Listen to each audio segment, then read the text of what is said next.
যারা আমাদের বিরোধিতা করে, আমাদের ব্যাপারে ঘৃণা ছড়ায়, তাদের জন্য আমাদের বুক ভরা দরদ আর ভালোবাসা আছে না নাই? কারণ ভালোবাসা দিয়ে যা জয় করা যায়, কঠোরতা দিয়ে তা পারা যায় না। তো যারা বিরোধিতার জন্য আমাদের আলোচনা শোনেন তাদেরকে ওয়েলকাম। যারা আমাদের আলোচনা আউট অফ কনটেক্সট নিয়ে এক জায়গার মাথা আর এক জায়গার লেজ জুড়ে দেন, তাদেরকেও ওয়েলকাম। তো যশোরের প্রোগ্রামের এক ভিডিওর পেছনে আমাদের কিছু দিনী ভাইরা 6 বছর আগের এক অডিও ব্যাকগ্রাউন্ডে জুড়ে দিয়ে বিভ্রান্তি ছড়ানোর জন্য সোশ্যাল মিডিয়াতে ছড়িয়ে দিয়েছে। তো তাদের প্রতিও আমাদের কোনো রাগ নাই, ক্ষোভ নাই। তারা হয়তো দিনই তাকাদা থেকেই করেছে, কিন্তু তারা হয়তো বুঝতে পারে নাই এই যে রিসেন্ট আলোচনার ভিডিওর পেছনে 6 বছর আগের অডিও জুড়ে দেওয়া, এটাকে বাংলায় বলে প্রতারণা। কি বলে? প্রতারণা, ধোঁকাবাজি। এখনকার আলোচনার ভিডিও আর ব্যাকগ্রাউন্ডে এডিট করে লাগিয়েছে 6 বছর আগের অডিও।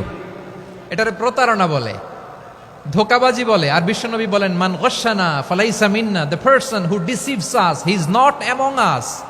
যে আমাদেরকে ধোঁকা দেয় সে আমাদের অন্তর্ভুক্ত নয়। তো বিশ্বনবীর এই হাদিস তারা মনে রাখে না। তো এই জন্য শুধু বিশ্বনবীর প্রতি সাল্লাল্লাহু আলাইহি ওয়াসাল্লামের প্রতি সেরেফ ভালোবাসা আপনাকে বাঁচাতে পারবে না যদি বিশ্বনবীর আদর্শ আপনি গ্রহণ না করেন। তার জলজান্ত প্রমাণ, আবু তালেব বিশ্বনবীকে অনেক ভালোবেসেছেন আলাইহিস সালাতু ওয়াসসালাম। পলিটিক্যাল শেল্টার, ফিনান্সিয়াল শেল্টার, সব ধরনের শেল্টার তিনি দিয়েছেন, কিন্তু বিশ্বনবীর আদর্শ মানেন নাই। মুক্তি মিলবে? হ্যাঁ, আওয়াজ করে বলেন, আবু তালেবের কি মুক্তি মিলবে? তাহলে সেরেফ ভালোবাসা আপনাকে বাঁচাতে পারবে। ভালোবাসার পাশাপাশি বিশ্বনবীর আদর্শকে মেনে নেওয়ার দরকার আছে না নাই? তো যারা এই সমস্ত কাজ করেন আমাদের ভাইয়েরা, তাদের জন্য আল্লাহ তাআলার কাছে আমরা হেদায়েতের দোয়া করি।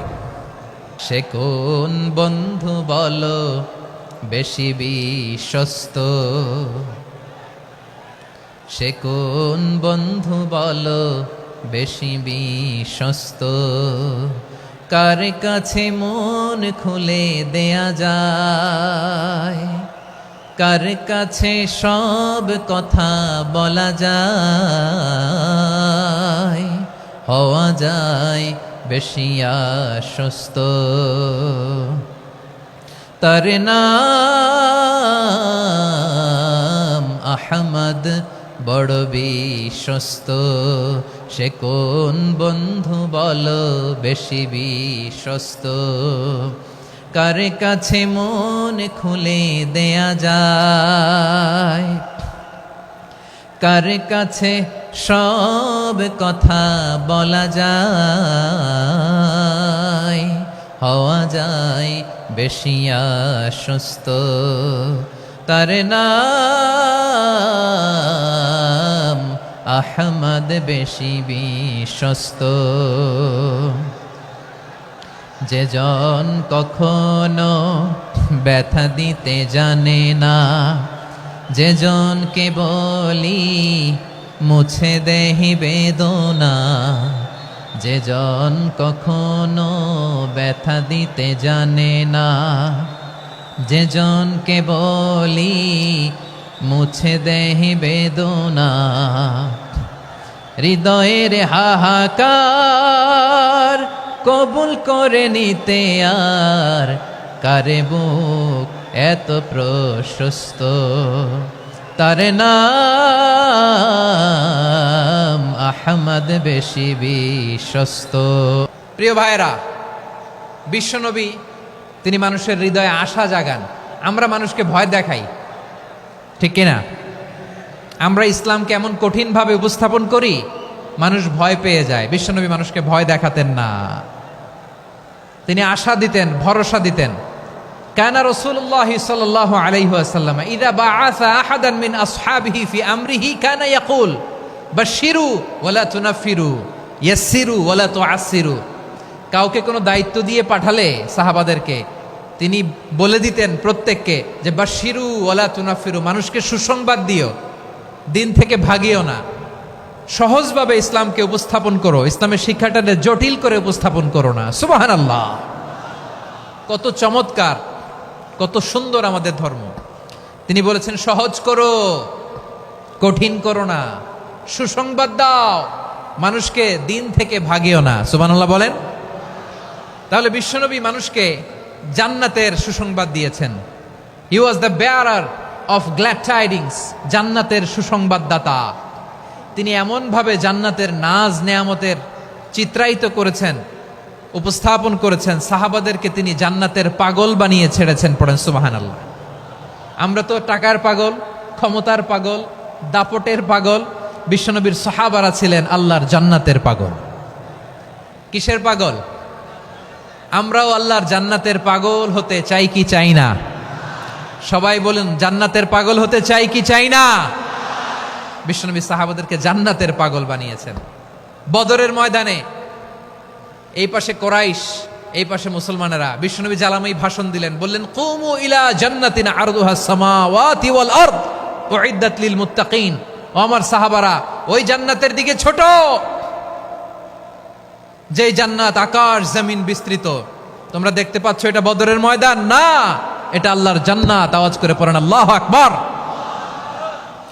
বিশ্বনবী বললেন ছোট ওই জান্নাতের দিকে, যে জান্নাতের বিস্তৃতি আকাশ জমিন বিস্তৃত।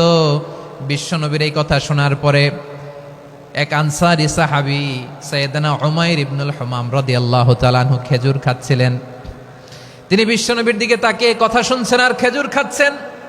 যখন বিশ্বনবী বললেন জান্নাতের দিকে ছোট, যে জান্নাত আকাশ জমিন বিস্তৃত, বিশ্বনবীর কথা শোনা মাত্র সাইয়েদনা উমাইর ইবনুল হুমাম বললেন বাহ বাহ। কি বললেন? বাহ বাহ মানে চমৎকার, মাশাআল্লাহ চমৎকার। আমরা ইদানিংকালে চমৎকার কিছু দেখলে ইংরেজিতে বলে ফেলি না ওয়াও ওয়াও, বাহ বাহ, মাশাআল্লাহ। বিশ্বনবী বললেন মা ইয়াহমিলুকা আলা কওলিকা বাহ বাহ ইয়া উমাইর। ও উমাইর, আমার এই কথা শুনে তুমি কেন বললা বাহ বাহ, চমৎকার চমৎকার কেন বললা? সাইয়েদনা উমাইর ইবনে হুমাম রাদিয়াল্লাহু তাআলা আনহু বললেন ইয়া রাসূলুল্লাহ, আপনার এই কথা শুনে আমি বড্ড খুশি হয়েছি, আর আমি প্রত্যাশা করছি আমি যদি ওই জান্নাতের মালিক হতে পারি তাহলে কতই না ভালো হতো। সুবহানাল্লাহ বলেন। বিশ্বনবী বললেন ছোট ওই জান্নাতের দিকে, যে জান্নাত আকাশ জমিন বিস্তৃত। আপনার এই চমৎকার মুখনিসৃত কথা শুনে আমার হৃদয়ের মধ্যে জান্নাতি হওয়ার বাসনা জেগে উঠলো, এজন্য বলেছি বাহ বাহ, আমি যদি ওই জান্নাতে যেতে পারতাম কতই না ভালো হতো। উমাইরের কথা শুনে বিশ্বনবী বললেন ঠিক আছে উমাইর, জান্নাতে ঢোকার জন্য, এই জান্নাতের অধিবাসী হওয়ার জন্য যেহেতু তোমার এত আকাঙ্ক্ষা, আমি বলে দিলাম আনতা মিন আহলিহা, তুমি আল্লাহর ওই জান্নাতের অধিবাসী হবা। যাও উমাইর, তুমি ওই জান্নাতের অধিবাসী, ওই জান্নাতে তুমি ঢুকবা, তুমি জান্নাতি। তার মানে সহজ কথায় তুমি জান্নাতি। সুবহানাল্লাহ বলেন। যখনই বিশ্বনবী বললেন জান্নাতি, সাইয়েদনা উমাইর রাদিয়াল্লাহু তাআলা আনহু খেজুর খাচ্ছিলেন আর মনে মনে ভাবে বিশ্বনবী যখন ওয়ারেন্টি দিয়েছে, বিশ্বনবী যখন গ্যারান্টি দিয়েছে আমি জান্নাতে যাব, তাহলে হাতে তো এখনো 3টা খেজুর বাকি। এই 3টা খেজুর যদি খাই তাহলে জান্নাতে ঢুকতে দেরি হয়ে যাবে। সুবহানাল্লাহ পড়েন। হাতে কয়টা খেজুর? 3টা খেজুর। বিশ্বনবী বললেন উমাইর আনতা মিন আহলিহা, তুমি ওই জান্নাতের অধিবাসী, তুমি জান্নাতি। উমাইর চিন্তা করলেন আমি জান্নাতি, নবীর মুখ দিয়ে যখন বেরোইছে ওই জান্নাতে তো আমার ঢুকতেই হবে, কিন্তু হাতে 3টা খেজুর খেয়ে যদি জিহাদের ময়দানে যাই তাহলে জান্নাতে যেতে তো দেরি হয়ে যাবে। এই চিন্তা আসা মাত্রই খেজুর 3টাকে তিনি ছুঁড়ে মারলেন, তলোয়ার বের করে আল্লাহু আকবার বলে বদরের ময়দানে ঝাঁপিয়ে পড়লেন। আল্লাহর শত্রুদেরকে কচুকাটা করে এক পর্যায়ে শাহাদাতের সুধা পেয়ে নিজেও জান্নাতি হয়ে গেলেন। পড়েন সুবহানাল্লাহ। আমরা দুনিয়ার বুকে আমরা হয়েছি দুনিয়ার পাগল, ক্ষমতার পাগল, সম্পদের পাগল, খ্যাতির পাগল। বিশ্বনবী তার সাহাবাদেরকে বানিয়েছিলেন জান্নাতের পাগল। পড়েন সুবহানাল্লাহ। ওই জান্নাতে আমরা যেতে চাই কি চাই না? একা না সবাই মিলে? একা না সবাই? জান্নাতে একা আমি যাব না তো ভাই, তোমাকেও জান্নাতে দলে নিতে চাই। সবাই বলেন জান্নাতে একা আমি যাব না তো ভাই, তোমাকেও জান্নাতে দলে নিতে চাই। পড়েন আমিন।